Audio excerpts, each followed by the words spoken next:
آیت نمبر 55 اور 56 55 56 کیا یہ لوگ خیال کرتے ہیں کہ ہم جو دنیا میں ان کو مال اور بیٹوں سے مدد کرتے ہیں، انہوں نے کیا یہ خیال کر لیا ہے کہ ہم نے ان کو جو مال اور بیٹے عطا کیے ہیں تو اس سے ان کی بھلائی میں جلدی کر رہے ہیں؟ یہ ایسا نہیں ہے کہ ہم ان کے بھلائی میں جلدی کر، نہیں، بلکہ یہ شعور نہیں رکھتے، یعنی یہ لوگ یہ سوچ رہے ہیں کہ ہمیں مال اور اولاد اللہ نے دیا ہے، یعنی اللہ ہم سے خوش ہے، لیکن یہ شعور نہیں رکھتے، انہیں پتہ نہیں ہے کہ یہ کیوں دیا گیا ہے۔ تو یہ کیوں دیا گیا ہے؟ ہمیں آزمانے کے لیے اللہ رب العزت نے یا تو دے کر کے آزما رہا ہے یا لے کر کے آزما رہا ہے، اور یہ دنیا ہے ہی آزمائش۔ تو ہمیں جو دولت ملی ہے اس کا ہمیں حق ادا کرنا ہوگا، اور اس کا شکر بھی صرف اور صرف اللہ سبحانہ تعالیٰ کو ادا کرنا ہوگا۔ آیت نمبر 56 اور وہ اللہ کی قسمیں کھاتے ہیں کہ بے شک وہ تمہیں میں سے ہیں۔ مدینہ میں یا تو مسلم تھے یا مشرکین اور یہودی۔ فتح مکہ ہو چکا ہے اور اسلامی ریاست بڑھتے چلی جا رہی ہے، مشرکین بھی اکثر و بیشتر اسلام میں داخل ہو چکے ہیں، اب ان کے پاس ریاست بھی تھی، طاقت بھی تھی، افراد بھی تھے، تو منافقین دنیاوی لالچ کی وجہ سے کہ ہم ان کے ساتھ رہیں گے تو محفوظ رہیں گے اور ان کی دولت سے ہمیں کچھ فائدہ ہو جائے گا، ان کی عزت ہمیں ملے گی اور ان سے رشتہ داریاں ہو جائے گی، ایسے بہت سارے دنیاوی مفاد کی وجہ سے یہ دائرے اسلام میں آ گئے جھوٹے ہو کر کے، اور باہر سے انہوں نے دعویٰ کیا کہ ہم مسلمان ہیں، ہم ایمان والے ہیں، اور مسلسل انہی کا تذکرہ چل رہا ہے، سورہ توبہ کے اندر ہم دیکھ رہے ہیں۔ تو ان کی یہ مجبوری تھی کہ دنیاوی فائدے کی وجہ سے یہ مسلمانوں سے الگ نہیں ہو سکتے تھے، لیکن یہ دل سے نہ چاہتے ہوئے بھی مجبوری کے تحت یہ ان سے ملے ہوئے رہتے تھے، یعنی مسلمانوں کے ساتھ۔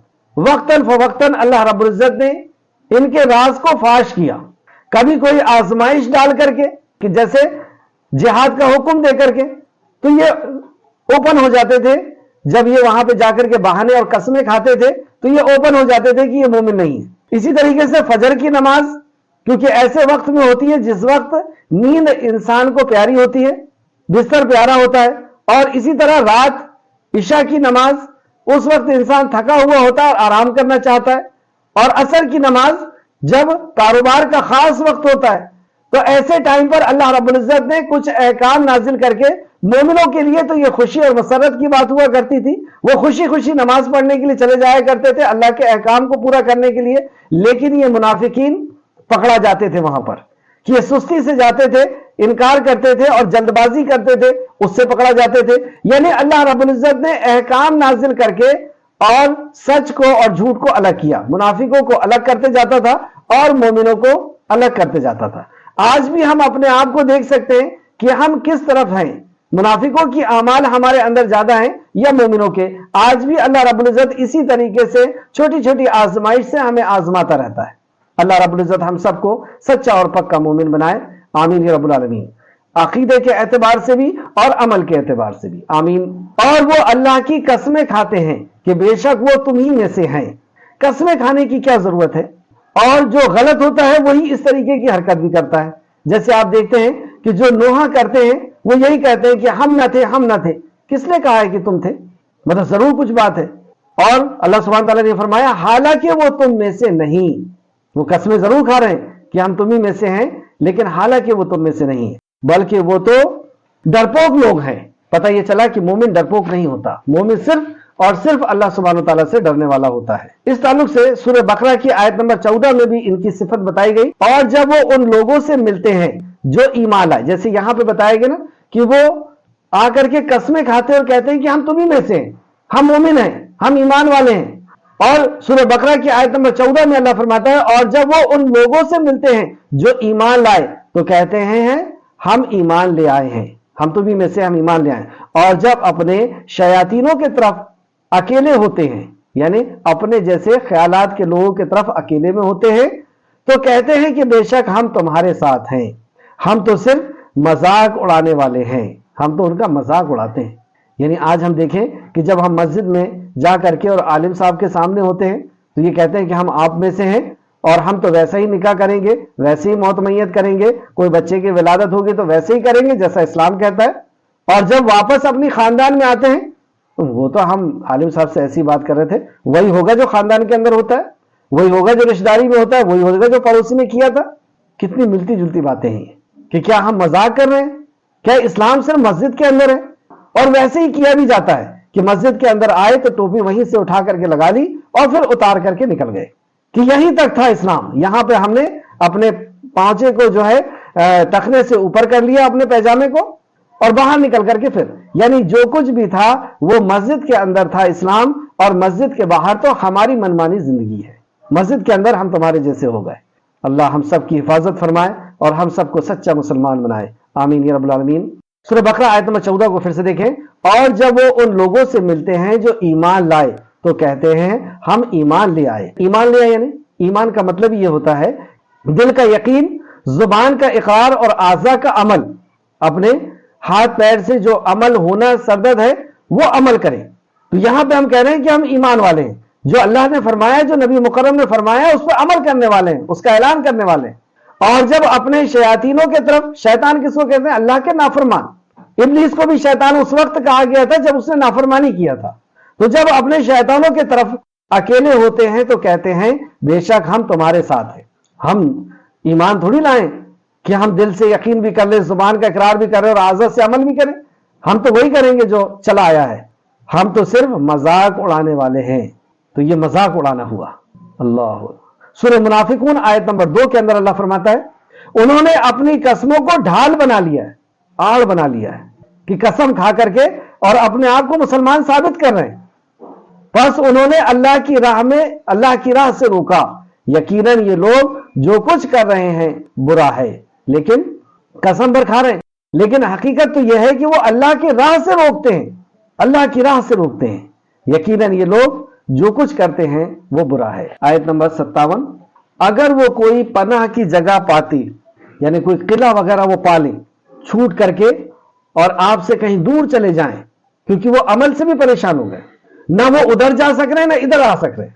ادھر جائیں گے تو پوری دنیا کہے گی. آج کے دور میں اگر ہم دیکھیں کہ کوئی اگر ادھر چلا جاتا ہے تو اس کے ساتھ بہت ساری پریشانیاں ہیں.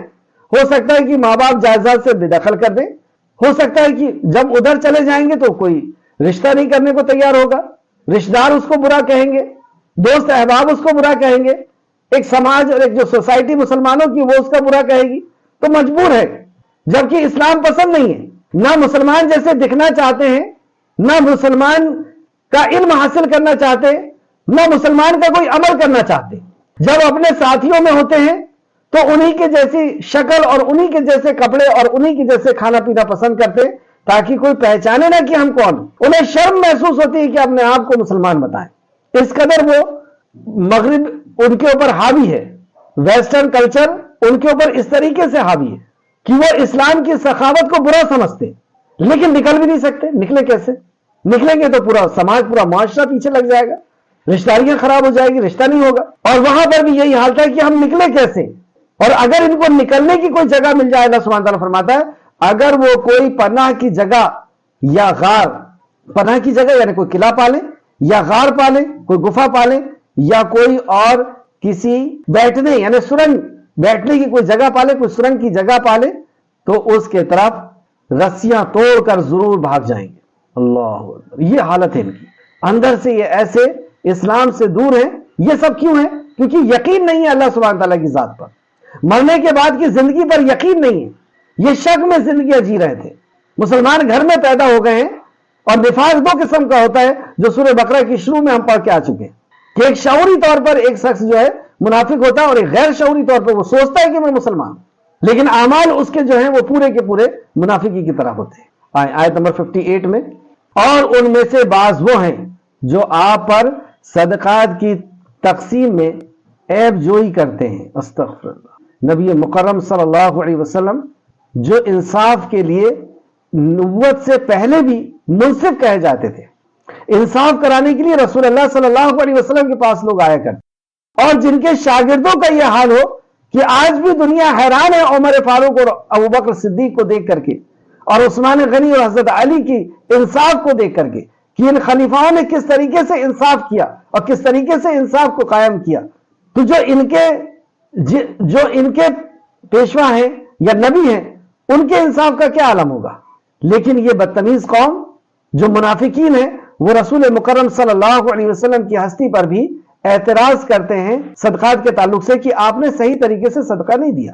اس کا ذکر اللہ سبحانہ تعالیٰ نے فرمایا، اور ان میں سے بعض وہ ہیں جو آپ پر صدقات کی تقسیم میں ایک جوئی کرتے ہیں، چنانچہ اگر انہیں اس میں سے کچھ دے دیا جائے تو راضی رہتے ہیں، اور اگر ان میں سے نہ دیا جائے تو جھٹ ناراض ہو جاتے ہیں۔ تو یہ ناراض اور عیب کیوں لگا رہے ہیں؟ یہ سمجھ رہے ہیں کہ ڈر کی وجہ سے ہمیں اور مل جائے گا، لیکن رسول مکرم صلی اللہ علیہ وسلم وہ ہستی نہیں ہے کہ کسی کے لحاظ کر کے اور کسی سے ڈر کر کے کوئی فیصلہ فرمانے والے۔ انہیں جس کو جو اللہ رب العزت کے طرف سے حکم دیا گیا ہے وہ اسی طریقے سے خرچ کرے، اور یہ اسلام میں رہنے کی وجہ بھی ان کی کیا ہے؟ یہ لالچ کہ پیسہ جب تک ملتا رہے گا، عزت جب تک ملتے رہے گی، اور ان کی چاپلوسی کرتے رہیں گے، تب تک تو یہ ٹھیک ہے کہ ہاں ٹھیک ہے ہم آپ کے ساتھ ہیں، آپ کی جماعت میں یعنی مسلمانوں میں ہیں، اور اگر تم نے دینا بند کیا یا چاپلوسی بند کی، ان کے آگے پیچھے گھومنا بند کیا تو یہ چلے پھر آقا بتانا شروع کر دیے، تو یہ تم آئے کس لیے ہو؟ تم اسلام میں اللہ رب العزت کو راضی کرنے کے لیے آئے ہو یا اپنی عزت کروانے کے لیے اور دولت کے لیے آئے ہو؟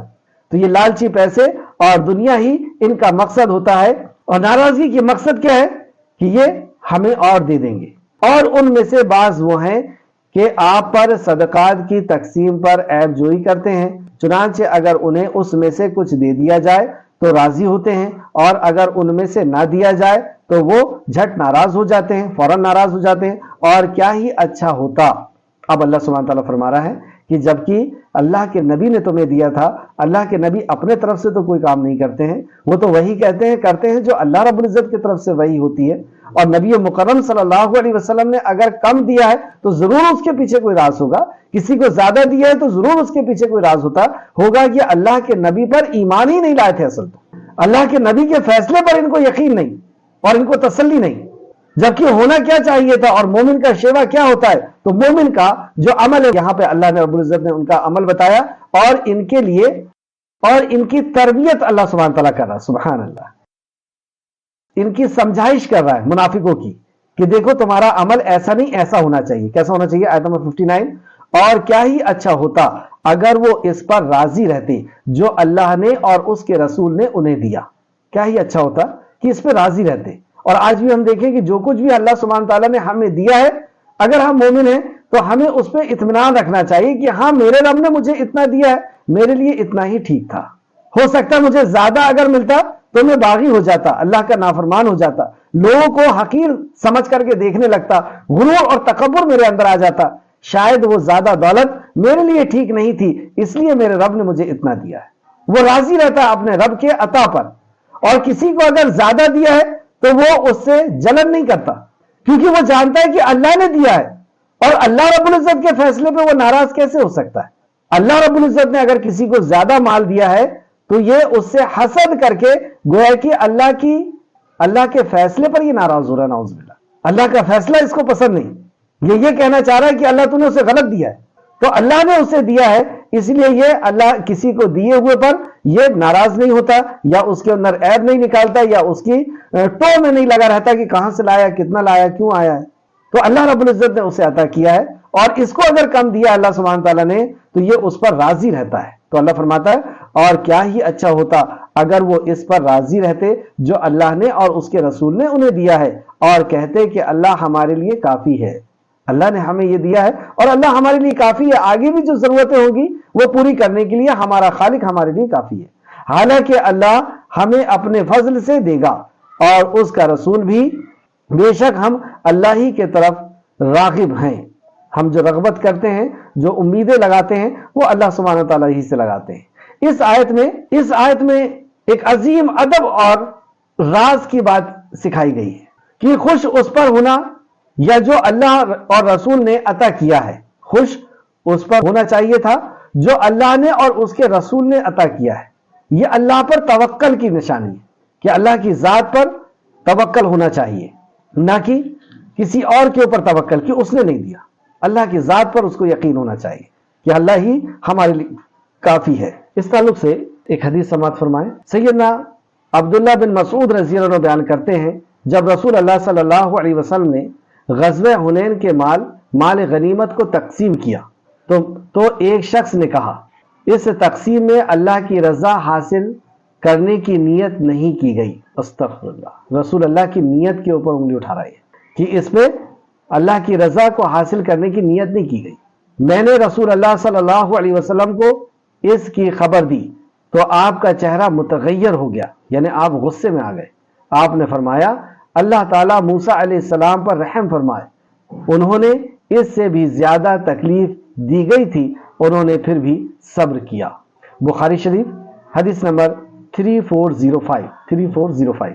کیا پتہ چلا کہ رسول اللہ صلی اللہ علیہ وسلم جیسی ہستی اور ان کے اوپر الزام لگا رہا ہے، لیکن اس کے باوجود بھی رسول اللہ صلی اللہ علیہ وسلم نے برداشت کر لیا اور امت کو یہ سکھایا کہ ہم جو قرآن کے اندر انبیاء علیہ السلام کے واقعات کو پڑھ رہے ہیں تو ہمیں ان سے سبق حاصل کرنا ہے اور ان کے جیسے بننے کی کوشش کرنا ہے. ہم بھی جو رسول مکرم صلی اللہ علیہ وسلم کے واقعات اور صحابہ اکرام کے واقعات پڑھ رہے ہیں تو ویسی زندگی ہماری بھی اترنا چاہیے کہ ہماری ذات کے اوپر کوئی انگلی اٹھائے اور اس وقت اگر یہی مناسب ہے تو ہم صبر کریں. دیکھیں آپ کتنا پیارا آئیڈیل نبی مکرم صلی اللہ علیہ وسلم نے حضرت موسیٰ علیہ السلام کو اپنے سامنے لے کر کے آئے اور صحابہ اکرام کو بتایا کہ موسیٰ علیہ السلام کو تو اس سے زیادہ تکلیف دی گئی تھی، لیکن اس کے باوجود بھی انہوں نے بنی اسرائیل کو اور فرعونیوں کو جو ہے وہ معاف کیا تھا. ایک شخص کا اور واقعہ ہے جو امام بخاری اور مسلم نے روایت کیا ہے کہ نبی کریم صلی اللہ علیہ وسلم پر ایک شخص نے اعتراض کیا، کہا تھا کہ انصاف کریے، آپ نے انصاف نہیں کیا ہے. تو نبی کریم صلی اللہ علیہ وسلم نے اس سے جواب میں فرمایا اگر میں عدل و انصاف نہ کروں گا تو پھر تم میں نقصان اور خیانت کرنے والوں میں سے ہو جاؤں گا. تو نبی کریم صلی اللہ علیہ وسلم نے اتنا سمپل جواب دیا کہ اگر میں خیانت کروں گا.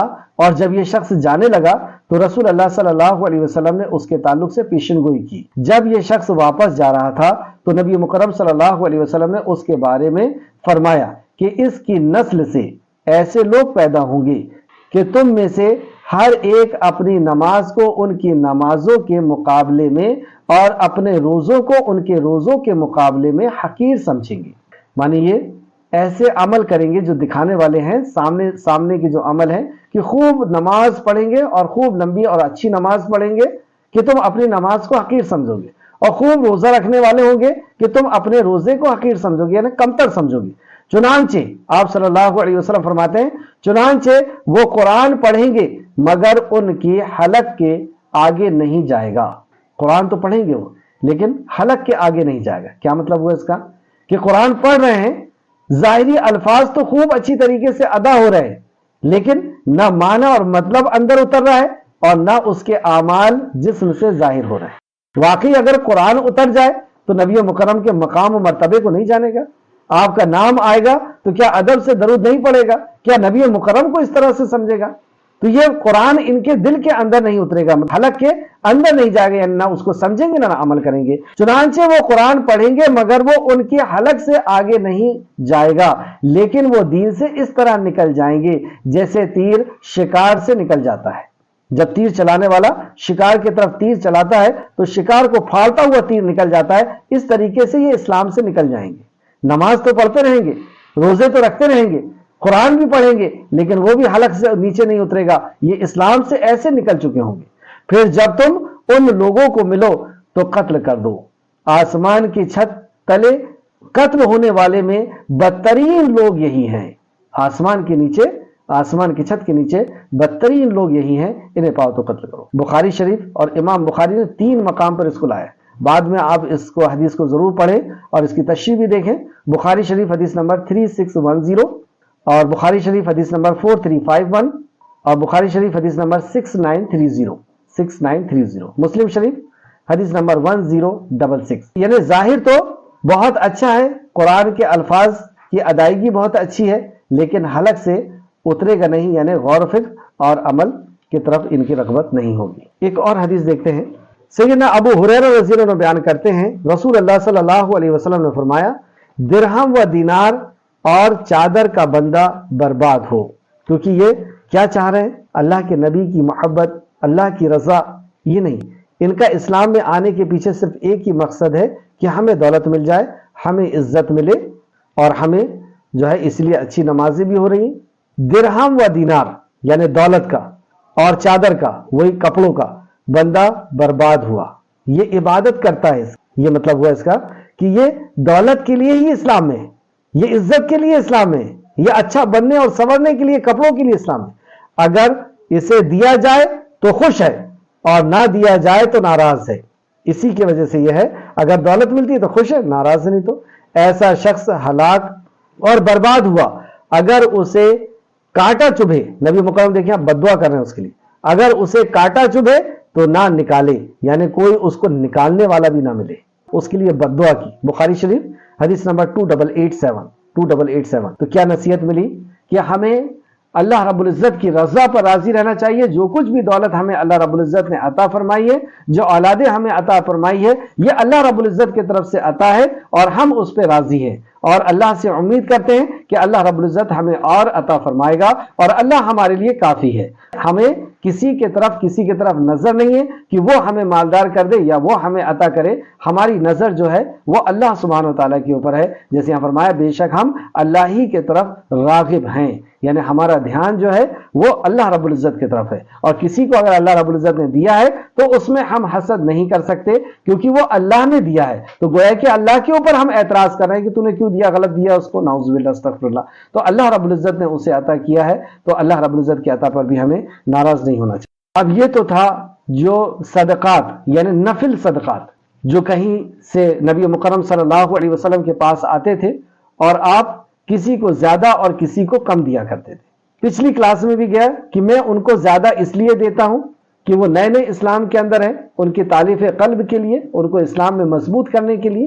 اور جیسے کہ اس ٹائم پہ بھی اس کلاس میں بھی ہم نے پڑھا جو مدنی صحابی تھے ان کو اکٹھا کر کے کہا کہ کیا تم یہ بات پسند نہیں کرتے کہ میں انہیں مال دے کر کے اور مکہ کی طرف پہنچا دوں اور تمہارے ساتھ میں خود چلاؤں. تو یہ نفل صدقات تھے جو اللہ رب العزت کے حکم سے نبی مکرم صلی اللہ علیہ وسلم جس کو جتنا چاہتے تھے اتنا عطا کرتے تھے. اب یہاں سے آیت نمبر 60 میں جو فرض زکوٰۃ ہے اس کے تعلق سے یہاں پر بیان ہے.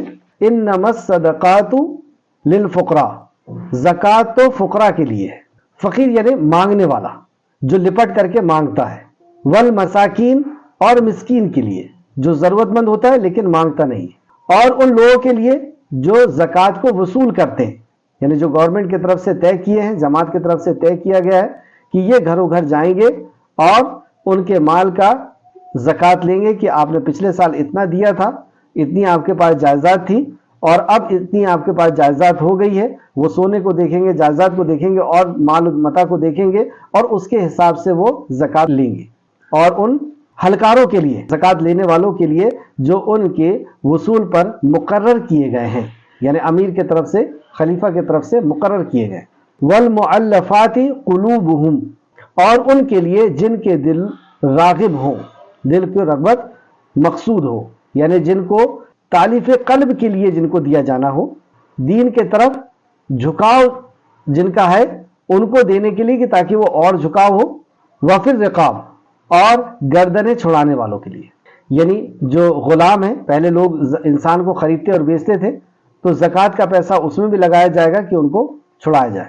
والغارمین، اور قرض داروں کو، جو قرض دار ہے اس کے قرض کو ادا کرنے کے لیے بھی زکوٰۃ کی رقم دی جائے گی. وفی سبیل اللہ، اور اللہ کے راستے میں، جہاد میں. وابن السبیل، اور مسافروں کے لیے. مسافر اگر مالدار بھی ہے لیکن وہ گھر سے باہر ہے اور وہاں پر اس کا سامان جو ہے وہ لٹ گیا ہے اور گھر میں وہ مالدار ہے لیکن گھر جانے تک کے لیے اس کے پاس پیسے نہیں ہیں، تو ایسے ٹائم پہ اس کی زکوٰۃ سے مدد کی جائے گی اور وہ بھی زکوٰۃ لینے کا مستحق ہو جائے گا. وابن السبیل، اور مسافر کے لیے.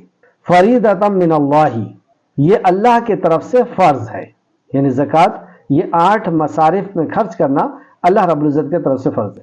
واللہ علیم حکیم، اور اللہ خوب جاننے والا اور حکمت والا ہے، یعنی اللہ رب العزت خوب جانتا ہے تمہارے مالوں کے تعلق سے کتنی زکوٰۃ دینا ہے، کتنا دے رہے ہو، اور اللہ حکیم ہے کہ کہاں خرچ کرنا چاہیے. آخر میں اللہ رب العزت سے دعا ہے کہ خالق کے مالک جو کچھ بھی ہم نے پڑھا اس پہ ہمیں مزید غور و فکر کرنے کی تو توفیق عطا فرما. جب تک ہمیں زندہ رکھ، ایمان، اخلاص اور عمل صالح کے ساتھ نبی مکرم کی اطاعت اور فرما برداری کے ساتھ ہمیں زندہ رکھ. ہمارا خاتمہ بالخیر فرما اور نیکوکاروں کے ساتھ ہمارا شمار فرما دے. آمین یا رب العالمین. اللہم صلی وسلم علی نبینا محمد. السلام علیکم ورحمۃ اللہ وبرکاتہ.